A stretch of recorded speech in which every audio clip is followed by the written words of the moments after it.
The music doesn't sound as good tonight, Franco. We need a sad version of that song. Maybe Music like a does not. slowed down, maybe a slowed down with a violin instead version. Music is not as sweet as it usually is, guys. The Boston Celtics lose on the road in game 79 to the Milwaukee Bucks 104-91. Weird game, Franco. Really weird game. However, if you're new here, welcome into another episode or show of Celtics Talk Weekly Post Game Show. I am your host, Rob Atayan. That is my man, Nick Franco, right next to me, guys. Thank you for joining us. And again, weird game. So Milwaukee comes out guns blazing, 6 of 8 from behind the arc, red hot. Brooke Lopez 4 of 4 from from the 3-point line. Milwaukee came out and played like how you expected Milwaukee to need to come out and play tonight. I thought that Milwaukee, obviously losing 4 in a row up until this game, in dire need of a win. Otherwise, they could potentially, Franco, fall to that 6th seed. However, before we kind of get into the ins and outs, I want to know where you're at. I know we were texting the group chat with the CTW group chat was buzzing through this whole game. I couldn't really tell over text. I'm interested to hear where you're at with this. I mean, I think Celtics fans are definitely more entertained with the G League Finals game going on right now. But that's probably more important to the Boston Celtics right now. Brad Stevens is over at that game right now, but I was talking about how dire of a game this game was for Milwaukee. This game is only going to be used for media, and we can honestly put up a very solid argument against any backlash the Celtics could get for tonight. They the Celtics were able to keep this in as a game up until the final 5 minutes, and Right. it honestly was just a momentum killer that ended it from Jayson Tatum on a missed pass, and Yeah, that pass was bad. yeah, I think that the team, if a score would have happened on that drive, I think the Celtics would have played the game through and made this a much more competitive game than it Right. ended up to be. But the fact that they only finished off with a 13-point win, the Milwaukee Bucks with their starters in. The Milwaukee was sacrificing tonight. I mean, they lost it Giannis in the 3rd quarter, hope all is well with him. And then Damian Lillard was limping around in the 3rd and 4th quarter, not looking like 100%. They were banging themselves up. I mean, you had Brook Lopez playing like he was back in New Jersey, for Christ's I sakes. and you know what? That's a good point that you make because listen, something I said coming into this game was I didn't put any stock into this. First of all, my takeaway is that Milwaukee again did what Milwaukee had to do. Credit goes to them. Tip your cap. I think Boston, if their shots falling all game, Boston is in this game. I think Milwaukee came out hot and rode that wave throughout the whole game. But I think Boston made a couple punches, careless turnovers, and a couple missed open shots. Lost them this game. However, this doesn't change anything from Boston's point of view. However, this is exactly what I've been talking about was what happened to Milwaukee is why I'm happy in the position that Boston is and why this game doesn't hold any value to me. Look what Milwaukee walked away with tonight. Sure, they got the win, but at what cost? Like you're all NBA MVP, Finals MVP caliber player, and Giannis Antetokounmpo goes down and injures himself in the 3rd quarter when you're by 16. It's like that right there is why, in totality, if you look at this, these games don't mean anything, these last 5 games, especially when you're in the position like the Celtics are, where all that matters really is they come out healthy. You look at the Bucks, sure, you won this game. You're now 3 games away, and you have Giannis Antetokounmpo on the injury report. God forbid he's out 2-3 weeks, and then you're really, really in a tough position. So it's like I sit here, the Celtics came out healthy. The Bucks, on the other hand, didn't come out healthy. And I think when you look at this stage of the season, that's really where you want to be walking out of these games is the Celtics right now need to be focusing on coming out healthy, because if they do that, then I think they're going to find themselves in a great spot come the playoffs and come April, Franco, because at the end of the day, and let me ask you this, right? If we won this game by say 5, does your perception on this team really change? It doesn't change whatsoever other than just hammering down the point of how good this Boston Celtics team was. If they were to win this game in a comeback fashion, the Milwaukee Bucks would have everything in the world to be worried about. But right there, I'm And gonna stop you right there because what you just said, the Milwaukee Bucks would have everything in the world to worry about. That was it. This game was that the Bucks knew that if they don't win this game, it's gonna get bad and it's gonna get bad fast. Boston, no Horford, no Porzingis tonight, Franco, right? Kind of found themselves in all right. If we shoot well situation, we're gonna win this game. yeah, I mean, they were trying to keep up with Milwaukee shooting, which I don't agree with. I mean, there's going to be nights that a team is going to be motivated. I mean, you have Patrick Beverly shooting 8 for 13 from the floor tonight. So that within itself shows that the team was going to be in for a dogfight if yeah, Patrick Beverly in the starting lineup. They were doing everything in their power to win. You saw Doc Rivers drawing up plays to even start off the game. They knew they needed to start off the game with a heavy start, so they had a Giannis finish a behind the back alley-oop right Right. off the tip. And And you know what was also really weird about this game, real quick, Franco, that I really want to get your opinion on is the free throws. Boston didn't shoot right, one. no, Milwaukee shot two. and that might say something about this team's lack of aggression. I mean, Milwaukee was not shutting down Boston tonight. The shots that would have fallen for Boston if they had a couple more wide open threes fall. This wouldn't have been such a drastic comeback during the third and fourth quarter. Right. And I felt like this game was kind of just a play it out game, and the both teams.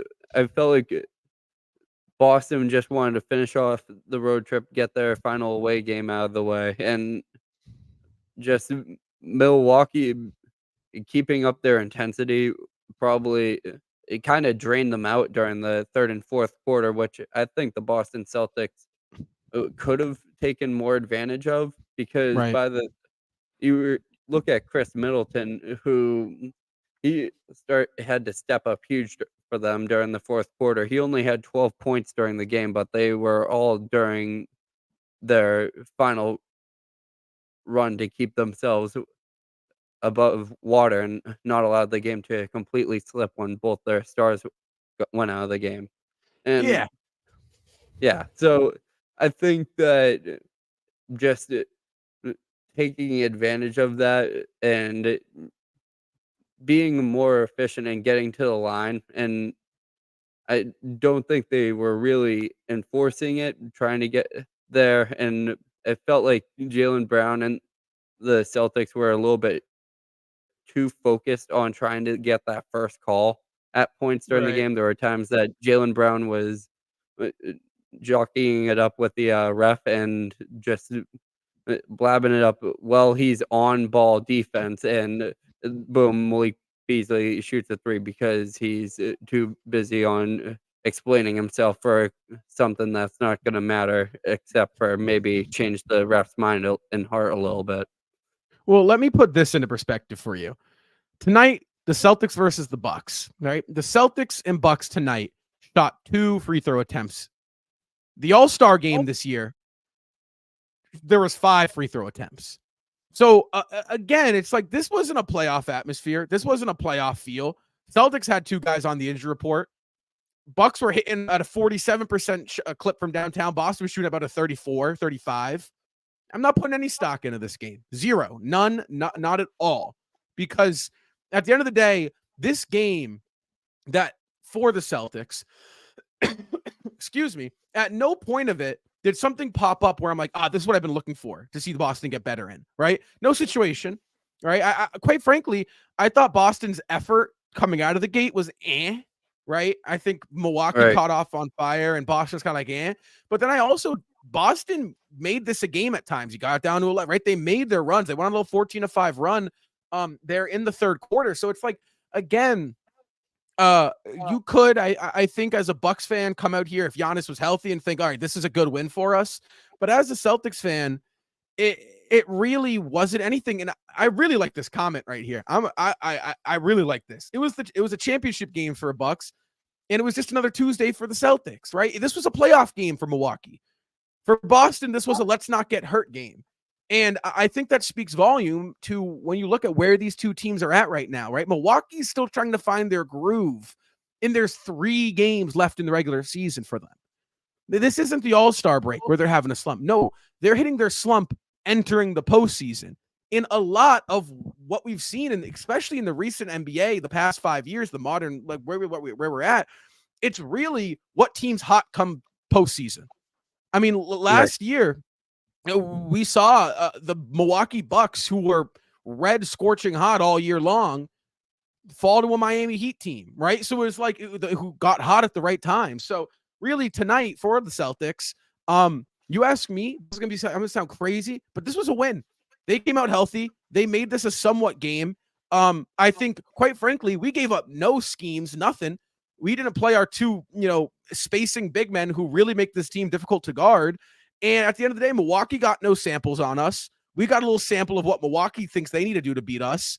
And that's that, right? It's like, I don't know. I'm happy. You can call me crazy, but we're still, 15, 14 games up from second. We're healthy. We got Kristaps and Al fresh. Hell yeah, man. This is a win for the Celtics. I'm sorry, but, I get it. We lost, but you look where Milwaukee's at right now. Giannis getting an MRI tomorrow. The playoffs just around the corner. They still could potentially lose the second seed. Hell yeah, I love where Boston is. You kidding me? And you said that the Celtics didn't sample anything. There is one thing that they did give away. Luke Cornett three-pointers back. He said that we didn't have a we did. He said we didn't have a stretch big man on the court. Luke Cornett stepped up for us big time in the first quarter, but it was one of those games that like things like that are motivating to this team, and you see players just having a little rough game. I would love to see Jaylen Brown had a rough game tonight. Yeah. I wanted to see more from him in the fourth quarter, third quarter, when the team was starting to catch fire. I think that's when they really need him the most, is to take that energy shifting role and make that momentum changing play. There was one play during the fourth quarter that I thought that could have happened, was when we were able to pressure Bobby Portis in the corner with Giroux and Pritchard and get the ball to Tatum after Portis threw it over his head, and Jaylen was able to score on 4 people on a transition. And I thought that was going to be what was going to take over this game. And I kind of wanted to see this, how the team was going to respond and finish out this game. Obviously, it wasn't worth it, but I wish they kind of made more of a push during the fourth quarter, because Right. I really think they could have made this a close game. Don't think they could have squeezed by with the win, but the way Milwaukee was playing, I feel like if they kept the starters in, this would probably be like a 101 to 104 win for the Milwaukee Bucks. I want to ask you this question.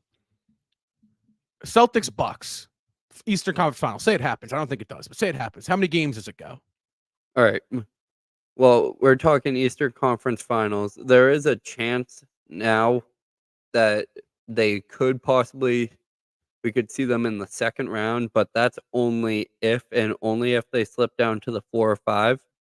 I think that will be a more interesting series than it would be for a regular season game. If they do make it to the Eastern Conference Finals, that means Doc Rivers and Damian Lillard and Giannis have figured something out. They've been able to somehow click what was supposed to click since the beginning of the season. And I think that they would be able to make it a 5 to 6 game series, but I don't see any factors that would cause Milwaukee to come out on top from that series, especially when it comes to closing out that series. I think 5 games is what it should go. And you can call me crazy because we split the season series, but I think it plays out like Boston wins games 1 and 2. Milwaukee goes back home. They win a big game 3, probably by like 15 points, right? It's a big game. Then game 4, you get a close one. You get a back and forth down the stretch game. Boston squeaks that one up and goes up 3-1. Then I think game 5, Boston should come home and handle business in game 5. I could see Boston losing that game 5 at home. Milwaukee has another big time, steals a game in Boston, goes to 6, and then Boston closes out in 6 in Miami. That's how I think, in Milwaukee. That's how I think it should go. Will it go like that? I don't know. Because at the end of the day, they do have Giannis Antetokounmpo. But here's the thing. For me, I don't even think Milwaukee's going to be there. This team hasn't given me any. I mean, the rest of the East has been pretty meh. But quite frankly, I'm liking New York probably more at this point, and I wasn't high on New York for a while. Randall, even without, again, it's the Eastern Conference is such a mess right now that I Like, like New York. there's no I like reason. Yeah, there's Orlando. no. I like Miami.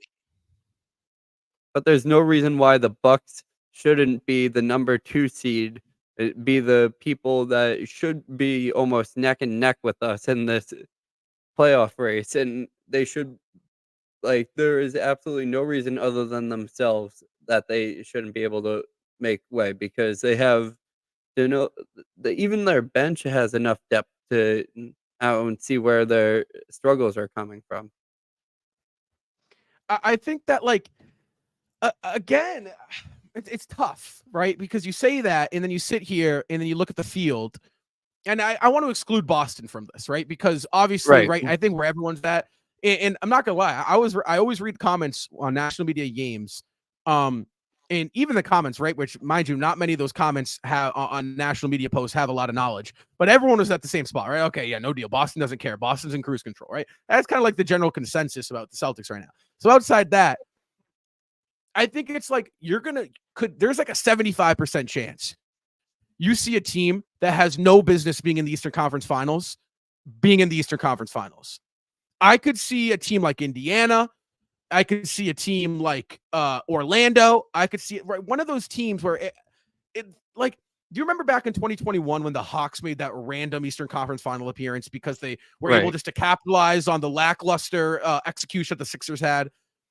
That's kind of the vibes I'm getting because it's like a team like Orlando or Indiana who's been playing really well all year, right? Who's been able to exceed expectations. I think confidence wise, I think execution wise, they're going to match up better against some of those teams that have not met executions. And then I also think like there's another bracket that's like Miami, who kind of stands alone, where it's like there's a very good shot you see Miami in the Eastern Conference Finals because I also think, what does Xavier say? What team in the NBA can, make or capitalize on mistakes better than the Heat? No one. So I also think that you might see the Heat in there. And then second round for us, something I would I think we could also talk about who do Let you want me to see in the pull up second the round. NBA standings So right right now. now, Go ahead. Boston is currently in first. The first round potential matchups right now could either be the Heat, the Sixers, the Bulls, or the Hawks. You ask me, quite frankly, I think we might get Miami. Alright, so I yeah, think we're so going to get Miami in the first round. yeah, right now, the NBA standings or Eastern Conference are, like, lined up with my predictions, and this would actually be a very entertaining first round to watch. Miami Heat versus Boston Celtics, Bucks versus 76ers, Magic versus Pacers, and Knicks versus Cavaliers. So, right now, it's looking like we're either gonna be matched up with Cavaliers, Knicks, Magic, or Pacers. I would like to see I think the Orlando Knicks, depending on where they are going to make it out of a series just from how well built they are, from 1 to 10, and I think that they have enough on their team to fill in for the loss of Randall for this season. I don't expect them to make any further advances. Like, I don't consider them to be a NBA championship contending team this year, but I think with one more good offseason that they'll be up there in the conversation. But Right. I as I've said in past shows, I want the most challenging road, which would be Miami, which would be New York after, and then finishing off the Eastern Conference with the Milwaukee Bucks if they figure their things out. Right. I think first round, I think that path keeps the Celtics super engaged. I said this on the last post game show. Um, I don't think Boston should have to play a seventh game in these Five Eastern Conference 5 playoffs. games. Yeah, 5 I games is think I probably the think sweet spot. right. If that's ideal, right? Mind you, this is ideal Finish it at home. situation, but Yeah, I finish think it that at home. Boston should be going to at every point in the series at least be playing a game 6 up 3-2 that they should be able to close out. Right. I think that is a very fair expectation for this team. Again, who I think we see in the second round, I gotta wait for you guys save that for the playoff preview podcast because again, it's like you got to wait for the bracket to fall where the bracket falls. I think right now you're just kind of shooting in the air. I'd like to see. I agree. I think New York. I think we'd be able to hand New York all year. I wouldn't really want to see Indiana. I think Indiana is just one of those pesky teams that could potentially give you a problem. I also don't think we will see Atlanta. But Orlando as too. for the right, Orlando, again, I think the Celtics experience alone takes that from them. There's a lot of inexperience in the Eastern Conference right now. But I still think that the first round is going to be the toughest matchup for the Celtics, being either the Sixers or the Heat. I think those two teams are the most playoff ready, playoff experienced, both coached and player teams in the East right now behind the Celtics and Milwaukee. So right now, for me, I'm more worried about getting out of the first round, hypothetically, even though I think we will, than I am getting out of the second or the third, because I really think my three top teams, right? The three top teams in the East are the Celtics, probably the Heat at 2, and then maybe Philly, but I don't know, maybe Orlando. You know, Philly's playoff reputation isn't very good, so I don't know. We'll have to wait and see how this plays out. As for the matchup, Celtics Bucks, I like our chances a lot because I think Boston presents a spacing challenge and really is difficult for Milwaukee. However, I do want to talk about the player of the game tonight, a certain someone by the name of Jayson Tatum. It was a rough pick. It was not easy to pick a player of the game tonight because of this, obviously the situation at hand. But I do want to talk about Jayson Tatum, Franco, and his expectations moving through the playoffs, because I do think Tatum's kind of had a bumpy up and down year where we've seen some phenomenal stretches of basketball from him. And then we've seen kind of these slumps where he's shooting an inefficient 22 to 26 points per game. Personally, where I stand on JT. I don't think he has anything to prove in terms of, showing up for the moment. I think the one moment he hasn't showed up for in his career is that final spot. So I think that's where I'm going to wait and see what Jayson Tatum can do. I'm interested to see what you think. I think Jayson Tatum just needs to fall into into line leader with this team. It kind of feels like he's trying to separate himself when he's going on these offensive runs. He's trying to become a one-man show. Oh my goodness, Jayson Tatum with 3 3-pointers in a row. Oh my goodness, he is insane.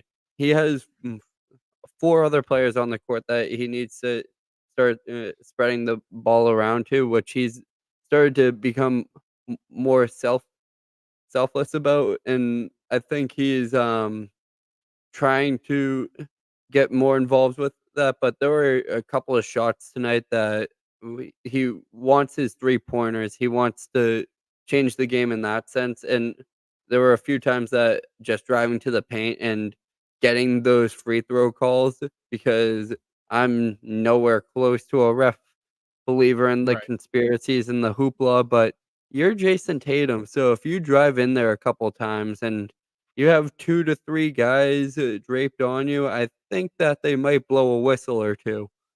I mean, Right.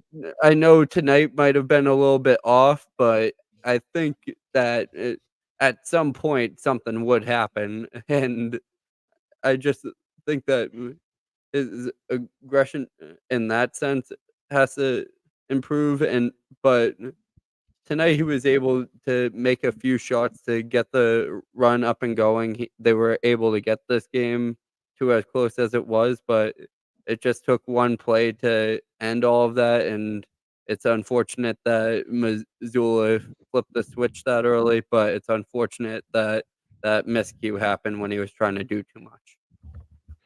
I think Jayson Tatum is the last person on my list that I am worried about come playoffs. Right. He is, when he's going, in my opinion, top 3 player in the league. I think probably he's the most unguardable player in the league when he is firing on all cylinders. I think we have seen it before in the playoffs against Philly. Milwaukee has seen it on their home court. So the Heat were seeing it in that 0-3 comeback. Tatum was playing some phenomenal basketball before he rolled his ankle in that game 7. So again, I don't think as a Celtics fan, this is the guy you should be worried about. Because I think it was the wrong guy, and you're pointing the finger at the wrong dude. About your being worried. However, this is what I'm going to say, Franco. The NBA championship that for the Boston Celtics rests on the hands of Jayson Tatum. No matter how good this team is, no matter, how many all-stars you think we have or whatever the case may be, the truth is that your best player, your superstar, has to win you the finals, has to win you that game. When it's a game 7 against Denver, it has to be Tatum. If you're down, God forbid, down 3-2 on the road, it has to be Jayson Tatum. It has been Tatum in the past. We've seen it, like I said. But Game this 6 year, or game Jayson 7, Tatum needs to be the one to push the Celtics over the hump into the finish line and hopefully, get to the mountaintop. Because again, I love Porzingis, I love White, I love Holiday, I love all these. It's got to be Jayson Tatum. It does. Right, and this is Jayson Tatum's team. He is the one that's pushing for these top 5 conversations, and I think he's done a much better job of it. It's just not being concerned about the outside noise that what people are saying about you, where you're ranking in the MVP rankings for this week. I think he's done a much better job of taking it game to game and being more focused on the task at hand, which is getting to that NBA championship and winning as many games as possible and being a team player with the stardom that has been put around him. He's definitely going to step up, and I think that we will start to see more and more of those Jayson Tatum moments where he's having those 40-50 point performances, because we've seen it become a little bit more rare because the distribution on this team has grown immensely since last year, because Jayson Tatum doesn't have to burden such a heavy weight on his back, so he is pretty much given the green light to do what he needs to do, and that is be the leading scorer for this team, being able to get the tough buckets, being able to read the mismatches, and being able to draw the double teams, uh, and getting the 4 stars that the Brad Stevens has put around you open, if not finish it yourself. Right. I think that playoff Tatum gets to the rim. And Right. that's what we're really good at, is getting to the rim. When his shot's falling, that's when you get top 3 Tatum. When he's getting to the rim and his shot's falling from behind the arc, that's when he has now entered the I don't know, his sage, whatever you want to call it, right? Is when that guy is clicking, he is clicking. And when he's getting and scoring at all 3 levels, it's truly unguardable. So I do think it's going to be interesting to see, because again, only time can tell with the Celtic squad, and we're getting to that time, Franco. It's playoff time. It's an exciting time for not just us or the Celtics, but for the fans, and because this is you play and watch and invest all this time all year long into the Boston Celtics. At the end of the day, this is what this season was about. Is where we're approaching. April 20th is when it starts. It's the NBA playoffs. So, again, shorter shows here these last couple games, because it's really a lot of the same conversation. However, we are going to be dropping some playoff specials as the postseason approaches, some podcasts, some segments, everything. So stay on the lookout for that, because we got a lot of fun content coming. Once the playoffs is around, guys, we got a lot of fun stuff we're going to be doing around the Garden. So if you're not already following us on social media, go do that right now. However, for tonight, the Boston Celtics were unfortunately kind of stale on the road in Milwaukee, as the Milwaukee Bucks were able to walk away, with a much-needed win, as the Celtics fell to the Bucks 104-91. Jayson Tatum, like I said earlier, was your player of the game, 22 points and 6 assists. Drew Holiday, in yet another return, had another tough shooting night, 12 points, 7 rebounds. Jaylen Brown, we talked about a little bit, 14 points, 10 rebounds. The Celtics and the Bucks split the season series, both teams grabbing the 2 games that they won at home. The Celtics will be back in action Thursday night, April 11th at 7:30 time tip-off. It's a TNT game, so it's going to be around 7:45. Oh, yeah. Right? TNT. Yeah. Makes us wince around here. But again, guys, we'll have you covered after the final buzzer sounds for Celtics Talk Weekly post game show. I'm Rob. Next to me is my man Franco.